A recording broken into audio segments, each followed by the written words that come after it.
Okay, I'm going to try and walk you through disassembling and testing. This is a Delco, AC Delco 27 SI alternator off of a military cucv blazer. So once you have this off, you're going to take an impact gun with a 15/16 and take this nut off. You're going to hold this fan assembly and pulley with one hand, and then you have to use an impact gun and zip this off. Once you take that off, there's a lock washer, the pulley,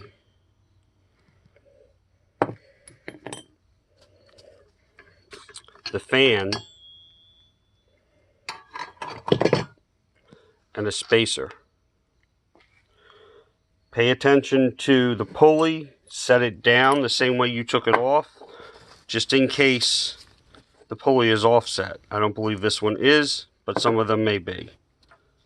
So you definitely want to put the pulley back on the same direction you came off. That'll leave you with the alternator looking like this. You're going to flip it over, and I've already got the bolts out. So there's 4 bolts in the case, like that. And those are 3/8. So you got 4 3/8 bolts to remove. You can remove them by hand. You can use an impact drive or whatever. Take them out. When you put these back in, anything you reassemble, make sure you start by hand and run them in by hand so you don't cross thread into this aluminum case and destroy this thing. A lot of stuff on here you're going to want to put back together by hand anyway, just so you don't over tighten and break stuff. Okay, so once those 4 bolts are out, you need to take the front of the case off. I don't know if I can get this to, this might work. That looks like it might work. So this has been apart. This comes off. You've got a bearing inside here. If you need to change this front bearing, if you have this apart, the kit you bought probably came with a sealed bearing. What's in here is not a sealed bearing. So you're going to want to replace this bearing. And I don't think I have the socket out here that fits these. But you can figure out what the socket is. You pull this cap off, and there's a bearing inside. You're going to take a socket that'll fit inside here after this cap's off, and you're going to set it down on a workbench, put a socket in here, and just smack it with a hammer. The bearing will pop right out. Make sure the inside of this is clean. Put the new bearing in. To put the new bearing in, you'll want to get a socket that matches the outside diameter of this bearing. This is the old bearing. See how it's not sealed? It's got dry grease in there. The new bearing, doesn't matter what side goes in first. Both sides are going to look like this because it's a sealed bearing. You want to make sure this is clean inside. Set the bearing in there squarely. And then get a socket that's going to fit this outside diameter. And then drive it back in carefully with this down on the workbench like that. The bearing will go in here, and you're going to drive it back down in. Then you'll put the cover back on and put the 3 bolts back in. Start them by hand. Don't go crazy tightening them down, because you'll snap them right off. So the next thing is you're going to remove the armature assembly. It just comes right out. Make sure these are clean. There's no gouges in them, stuff like that, because these are where your brushes ride. Okay. You also don't want to get dirt and crap all over this end, because that goes inside of a bearing at the rear of the case, and you see there's a little bit of grease on there. So you want to set this aside where it's not going to get damaged. What I've been doing is I just set it right back in the front of the case, and then I'll set it on something like that over there, That way it's safe. Now, once you take the pulley off and you take the bolts out of the back of the case, if this doesn't want to come apart, use a lead or brass hammer, and what you'll do is you'll tap on these ears. Turn the alternator on its side and tap on these ears carefully. You do not want to snap these off. This is an old casting. It will break. Lead hammer, brass hammer, something like that. I would say use like a mallet or something, but that's not really going to get you anywhere because it's just going to be bouncing when you're trying to hit it. Maybe a small dead blow hammer, but again, you want to be careful. You want to go back and forth, and this will come off. They do stick. It will come off. When you put these back together, also be mindful. This case has a pin right here. Okay, that is an alignment pin, and there's the hole. So this case only goes back together one way when you put it back together. All right, we're going to move on to this coil assembly. So to get this coil assembly off, you'll need to, there will be 3 nuts. I've already got this apart because I'm replacing a part in here. So there's 3 nuts here. They'll hold the coil assembly. They also hold the trio diode and this ground strap. So I don't remember if these were on top of the trio diode or if they were under it. So you might have to remove the trio diode first, which is going to be, there's 3 nuts here, and then there's a bolt here. And this trio diode assembly will remove out of here.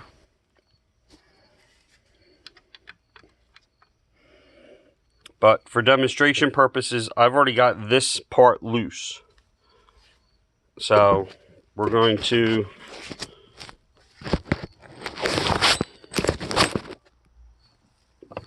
I already had this apart because I had to order parts. So I put it back together just so I wouldn't mix up anything. Because even having a picture, I still didn't want to mix up anything. So this only goes in the case one way with the wires down. To test this, you want to take a multimeter and you want to check between this ring and each one of these connectors. There should be no continuity. If there's continuity, then this thing's bad. If there's no continuity, then it's good. We have no continuity. So this part is good. We're going to set this off to the side so it doesn't get damaged.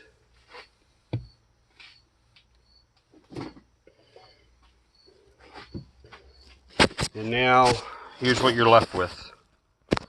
So this is the brush holder. It's got your brushes inside it.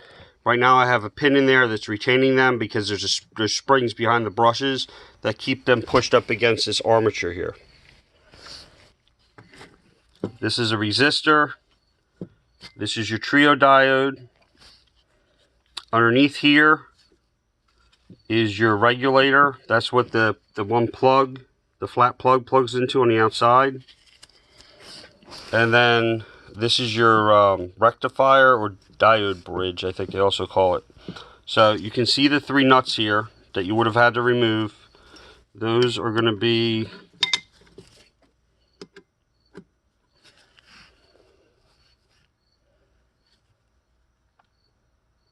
11-30 seconds for the 3 nuts here on the trio diode. And I believe that this ground strap nut is also 11-30 seconds. So depending on how far you're tearing this down, some of that depends on how much tools you're going to need. So if you need to take this rectifier bridge out, this ground strap has to come off. This here is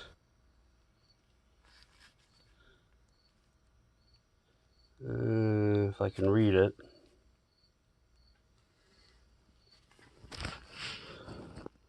I can read it in the, yeah, right. 7/16. So this is a 7/16. It fits this nut here on this grounding strap.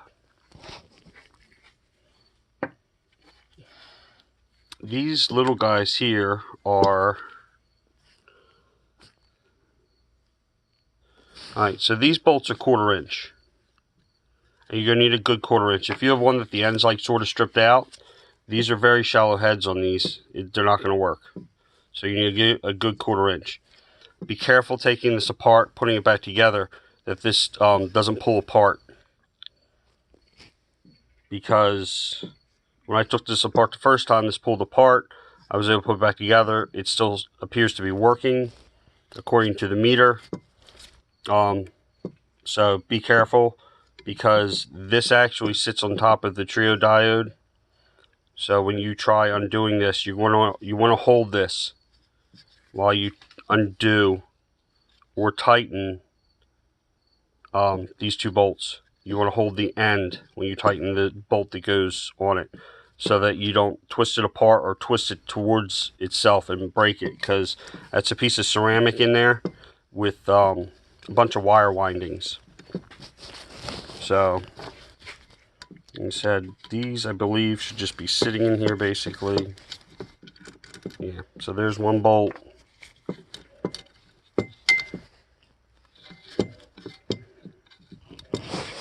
Over here. Having gloves on is not being helpful either. So I think these are basically just sitting in here. I'm going to get them apart and pull these out. All 3 bolts are the same. There's your bolts with the insulators on them. Here's the resistor. You need to take the nuts off the trio diode.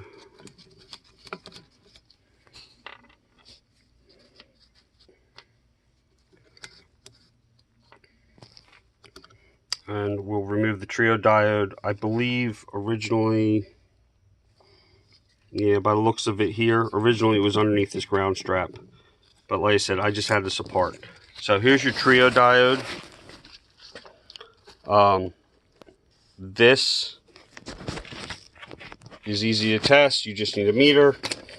You should have continuity one direction, but not the other direction. I don't know how I'm going to do this here. So, in one direction, you should have nothing on all 3 of these. Okay, so there's a reading there, there's a reading there, there's a reading there. Now if I switch the leads, so I put the red lead up here,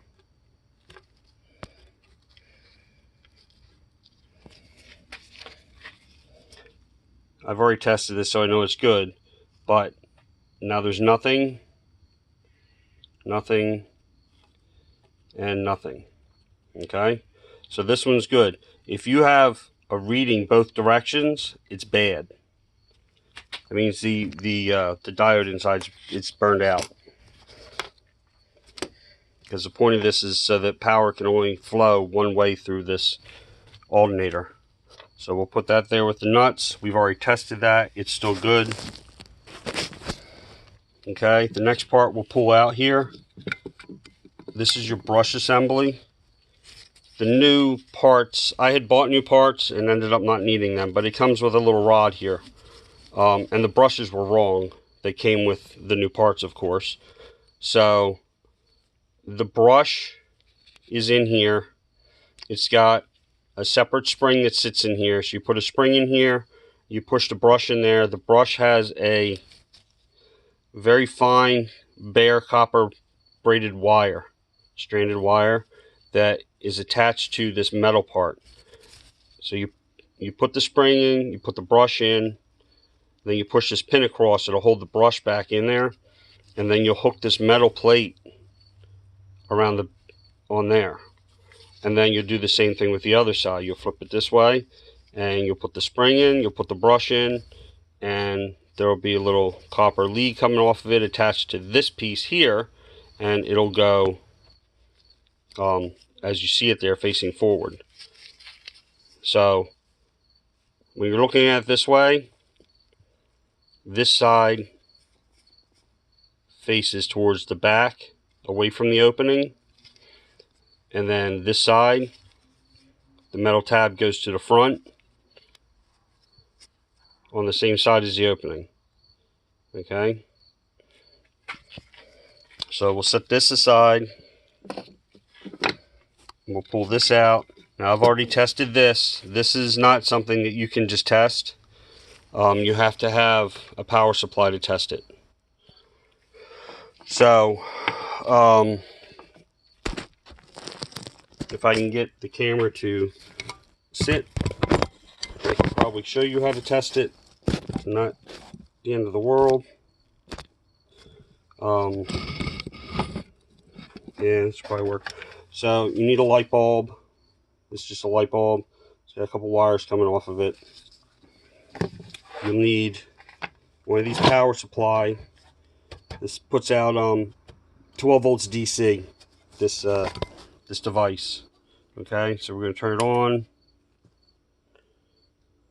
and there we go. So I've already tested this. This turns off at approximately 14.82 volts. That's when it'll stop charging. You'll turn the alternator off. So you need to hook your positive lead across both of these. Your negative lead needs to go here. This is your negative. And then we're going to take and we're going to turn down the voltage, because what we're going to do, if I can get this into a spot that is going to work for us, what we're going to do here is we're going to hook the light bulb into these other two holes. So here and here.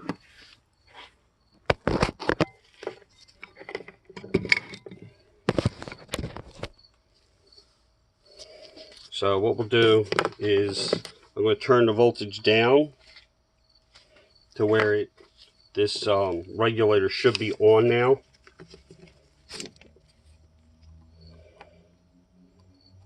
And there's your light bulb. You can't see it.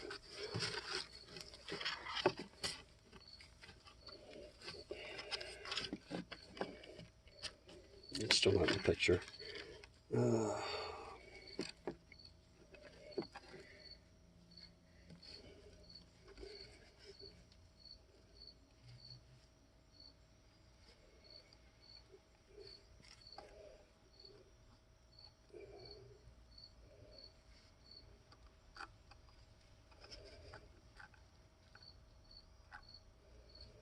Alright, so there's your light bulb.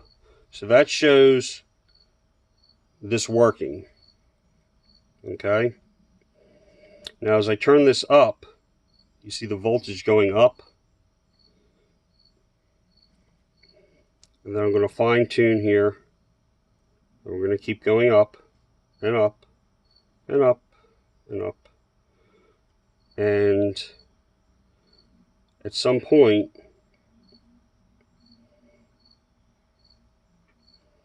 this should turn off. And it's making a liar out of me. Wow, there we go.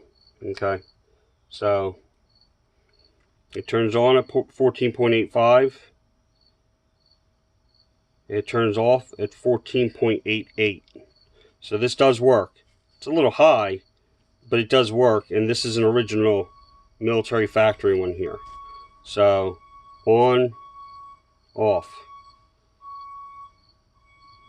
Turns on at 14.84. Turns off at 14.87. And I've also tested this with my multimeter. So this is off, sort of off by like 0.02. So while this says 8.7, it might not be it might be turning off at like 14.85, something like that. It's off a little bit, but that's how you test this. This is a DC power supply, and that's how you test these this part right here, your regulator. So we know the regulator's good. This is the only part that you need really a special tool to test. So we're done with the power supply and the light bulb. Now this part here, this is your rectifier bridge, or your diode bridge. It's a rectifier, it's also called a diode bridge. So you got to pull this bolt, and you can move that strap to the side. There's what the bolt looks like. We'll set that aside. This strap here is another ground. We're going to set that aside. And then we're going to undo this bolt for this ground. Set it aside. There's a lot of bolts here. And then we're going to take this. This is another one of these 1/4 inch bolts here. And it's what's holding this into the... so that's what's holding it in. Okay, another insulated bolt. Don't mix it up with the others. It is different. See, the shoulder is different. We're going to lift the rectifier out. And alright, on the back there's a nut. This nut has to come off. Do not lose the parts under that nut, because it's a ground, but it's isolated. So it's isolated from the case. So these military ones have their own ground. They're not grounded through the case. So you've got a nut, a lock washer, a flat washer, and a fiber washer. You see all those. There's your fiber washer on my fingertip. Set them together, don't lose them. And then this should just come out now. This is just going to lift out. So as you can see right here, that bolt's got a plastic isolator on it. The bottom of this is plastic. And then over here, where did it go? I think I just lost it. Over on the other side here, there was a fiber washer. I gotta find where it went. Up there it is. So there's this fiber washer. So this fiber washer goes right here in the case. And then you set this on top. And the way this is, it's got a notch in the end of it. So you could probably set the fiber washer on there first. Get it in place.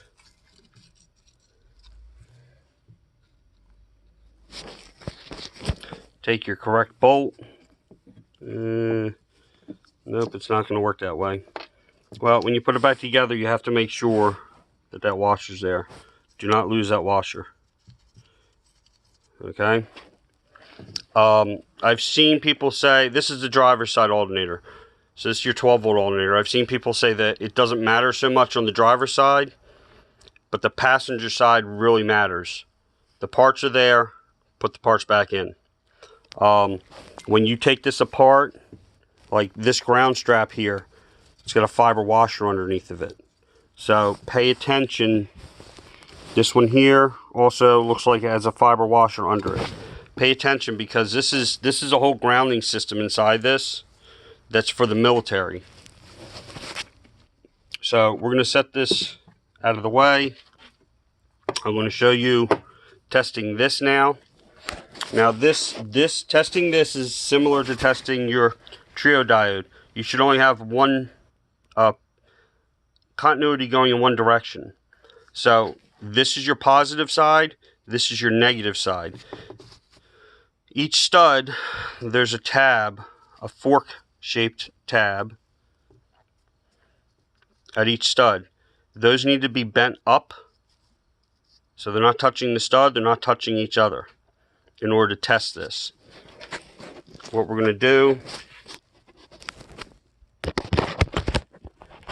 is, if I can again get this stuff to cooperate, you would think that I would have a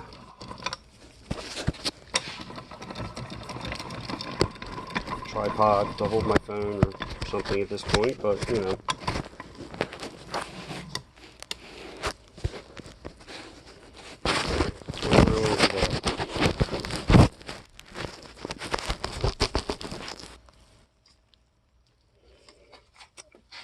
So I'll just move stuff into your field of view.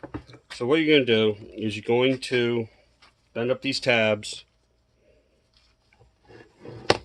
and then you're going to take your multimeter and you're going to put one probe here, and then you're going to touch each tab on this side. Okay, so each one of these tabs, I'm getting a reading. I'm not concerned what the reading is, I'm getting a reading. I'm going to take and switch the probes. So now the black probe is on the thinned aluminum part, and I'm going to touch these copper tabs. And I'm not getting a reading. There is no reading now. So the negative side of this is good. We're going to go over to the positive side, do the same thing. We'll put the red on the thinned aluminum, and we will test these. I get nothing. I get nothing. And this one's got continuity. Now we're going to switch these the other way. Put the black on the thinned aluminum.